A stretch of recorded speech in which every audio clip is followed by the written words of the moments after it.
ఉచిత IVF IUI consultation, ఉచిత ultrasound scan. 49 అంటే సంతానం, 49 అంటే సంతోషం. నమస్కారం. ఆంధ్రప్రదేశ్ శాసనసభ సమావేశాలు జరుగుతున్నాయి. ఎప్పుడూ లాగానే, ఇదేం కొత్త కాదు. తెలుగుదేశం పార్టీ శాసనసభ్యులు అనుచితంగా ప్రవర్తించారు. శాసనసభ ఇచ్చినటువంటి పత్రాలని చించి శాసనసభాపతి గౌరవ తమ్మినేని సీతారాం గారి మీదకి విసిరేశారు. రెడ్ లైన్ దాటి కూడా వెళ్ళి నినాదాలు చేస్తున్నారు. శాసనసభ సమయాన్ని వృధా చేస్తున్నారు. శాసనసభ నిర్వహించడానికి కూడా ప్రజాధనమే ఖర్చు అవుతుంది. ప్రజలు కట్టిన పన్నులతోటే శాసనసభ నిర్వహించబడుతుంది. అంటే తెలుగుదేశం పార్టీకి ప్రజలు కట్టే పన్నుల్ని సద్వినియోగం చేయడం కూడా చేత కాదు. ఓన్లీ దుర్వినియోగమే చేయగలదు తెలుగుదేశం పార్టీ. అరుపులు కేకలు సభలో, బడ్జెట్ సమావేశాల్లో. ఇది మంచి పద్ధతి కాదు కదా. శాసనసభని, శాసనసభాపతిని, శాసనసభాపక్ష నాయకుడిని అవమానపరిచినట్లు కాదా? అయినా బడ్జెట్ సమావేశాల్లో జగన్మోహన్ రెడ్డి గారు చాలా ధీమాగా ఉన్నారు, చాలా హుందాగా మాట్లాడుతున్నారు. ఆయన వీడియో వేసి మరి గణాంకాలతో సహా చెప్తూ ఉంటే చాలా ఆశ్చర్యంగా ఉంది. ఓటాన్ అకౌంట్ బడ్జెట్ పెట్టారు. మళ్ళీ అధికారంలోకి 2024 ఎన్నికల తర్వాత అధికారంలోకి రాగానే పూర్తి స్థాయి బడ్జెట్ పెడతానని చెప్పి శాసనసభలోనే ప్రకటించారు జగన్మోహన్ రెడ్డి గారు.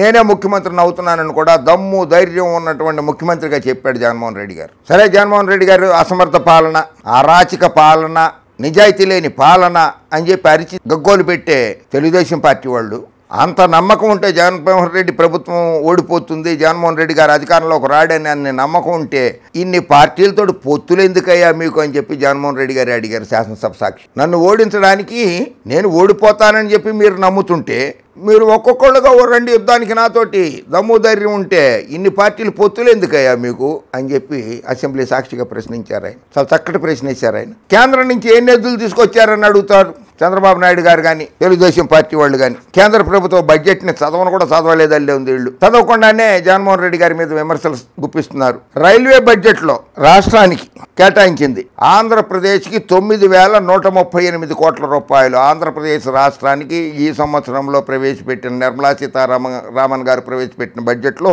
9,138 కోట్ల రూపాయలు. కర్ణాటకలో కాంగ్రెస్ ప్రభుత్వం ఉంది, అక్కడ 7,524 కోట్ల రూపాయలు. తమిళనాడులో స్టాలిన్ గారి DMK ప్రభుత్వం ఉంది, అక్కడ 6,331 కోట్ల రూపాయలు. తెలంగాణలో కాంగ్రెస్ ప్రభుత్వం ఉన్నది 5,071 కోట్ల రూపాయలు. ఇది ఫిబ్రవరి 3వ తారీఖు ఈనాడులో వచ్చిన వార్తే. మరి ఆంధ్రప్రదేశ్ రాష్ట్రానికి మిగిలిన రాష్ట్రాల కంటే ఎక్కువ నిధులు వచ్చినాయా రాలేదా చెప్పండి. దక్షిణాది ప్రాంతంలో ఉండేటువంటి మన రాష్ట్రాలలోనే ఆంధ్రప్రదేశ్కి జగన్మోహన్ రెడ్డి గారు ఎక్కువ సాధించగలిగారా లేదా?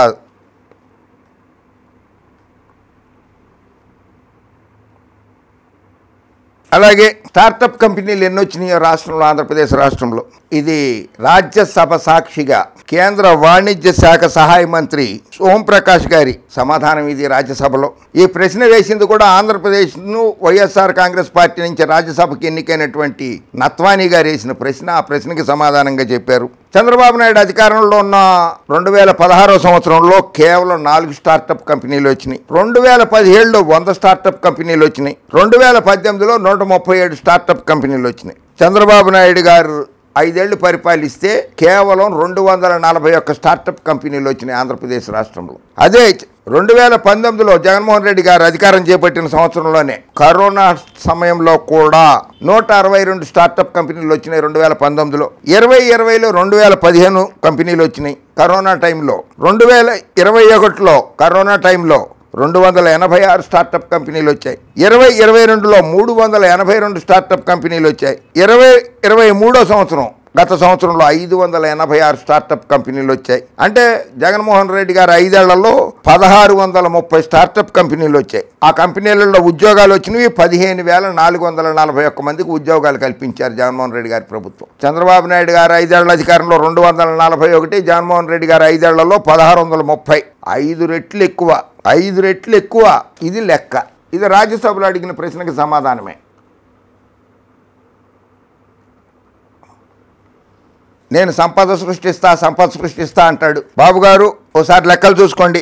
1999, 2000 సంవత్సరం రెవెన్యూ లోటు 1,233 కోట్ల రూపాయలు రెవెన్యూ లోటు. 2000, 2001 సంవత్సరానికి 3,594 కోట్లు.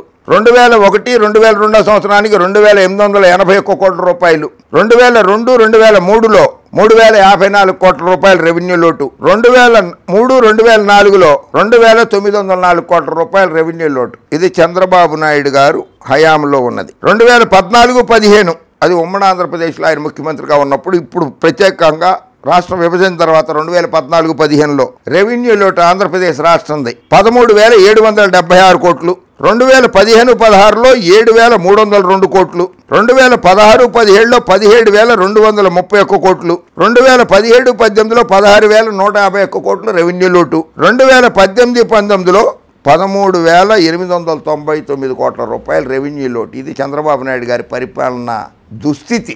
5 ఏళ్లలో అధికారం వెలగబెట్టిన చంద్రబాబు నాయుడు గారు తెలుగుదేశం పార్టీ పరిమితికి మించి 28,457 కోట్ల రూపాయలు అప్పు చేశారు. ఎన్నికల వేళ 2019 ఆంధ్రప్రదేశ్ శాసనసభ ఎన్నికల సమయంలో కూడా ఏప్రిల్-మే నెలల్లో 7,346 కోట్ల రూపాయలు అప్పు చేశారు చంద్రబాబు నాయుడు గారు. కానీ మే 30, 2019 నాడు చంద్రబాబు నాయుడు గారు అధికారంలో నుంచి దిగిపోయి జగన్మోహన్ రెడ్డి గారు ప్రమాణ స్వీకారం చేసిన రోజు మే 30, 2019 నాటికి ఆంధ్రప్రదేశ్ రాష్ట్ర ఖజానాలో 100 కోట్ల రూపాయలు ఉంచి దిగిపోయాడు చంద్రబాబు నాయుడు. జీతాలు ఇవ్వడానికి కూడా డబ్బులు ఉంచలేదు. అందులో ప్రభుత్వ ఉద్యోగులకి జీతాలు ఇవ్వడానికి కూడా చంద్రబాబు నాయుడు. ఇది ఏనాడులో కూడా వార్త వచ్చింది. మరుసటి రోజు జీతాలు ఇవ్వడానికి 8,000 కోట్ల రూపాయలు కావాలి. వడ్డీలు కట్టడానికి జగన్మోహన్ రెడ్డి రిజర్వ్ బ్యాంక్ దగ్గరికి పరిగెత్తాలని కూడా ఈనాడే రాసింది. మరి బాబు గారు సంపద ఎక్కడ సృష్టించాడు?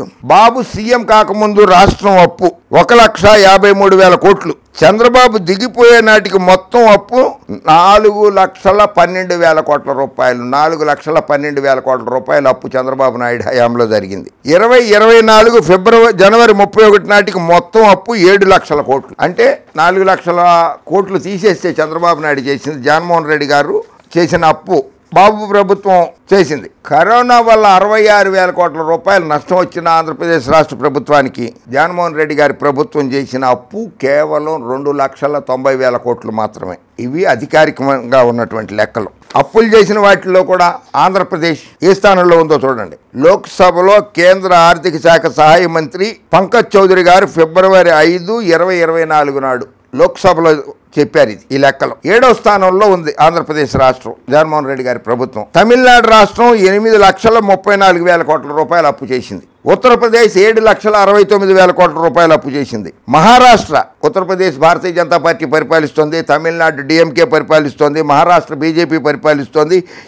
మహారాష్ట్ర 7,23,000 కోట్ల రూపాయలు అప్పు చేసింది. పశ్చిమ బెంగాల్ మమతా దీదీ పరిపాలిస్తోంది. అక్కడ ఆవిడ 6,58,000 కోట్ల రూపాయల అప్పులు ఉన్నాయి పశ్చిమ బెంగాల్కి. కర్ణాటక కాంగ్రెస్ ప్రభుత్వం అధికారంలో ఉంది, 5,98,000 కోట్ల రూపాయల అప్పులు ఉన్నాయి. రాజస్థాన్ భారతీయ జనతా పార్టీ పరిపాలిస్తుంది, అక్కడ 5,62,000 కోట్ల రూపాయల అప్పు చేసింది. రాజస్థాన్ ఎంత రాష్ట్రమో ఆంధ్రప్రదేశ్ కూడా అంతే రాష్ట్రము.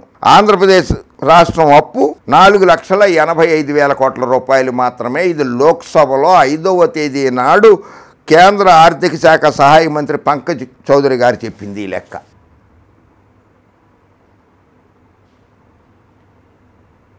చేయగలిగిందే చెప్పాం, చెప్పిందే చేశాం. ఆర్థిక సంక్షోభం, కోవిడ్ని ధీటుగా ఎదుర్కొన్నాం. మాపై వ్యతిరేకత ఉంటే ప్రతిపక్షాలు ఎందుకు ఏకమవుతున్నాయి? 2 జాతీయ పార్టీలతో చంద్రబాబుకు అవగాహన ఎందుకు?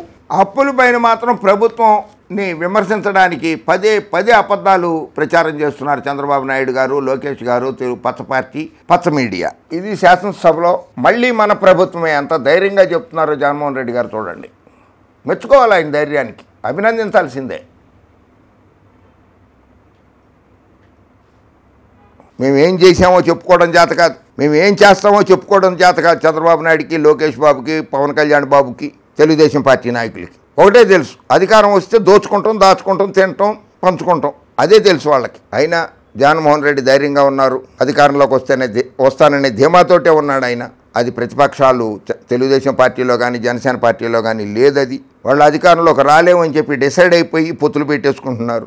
అయినా సరే అధికారంలోకి వస్తారో రారో తెలీదు, రాష్ట్ర ప్రజలే నిర్ణయిస్తారు అది. సో ఇప్పటికైనా అసత్యాలు ప్రచారం చేయడం మానేండి చంద్రబాబు గారు, పవన్ కళ్యాణ్ గారు, లోకేష్ బాబు గారు. ఓకే, జై హింద్.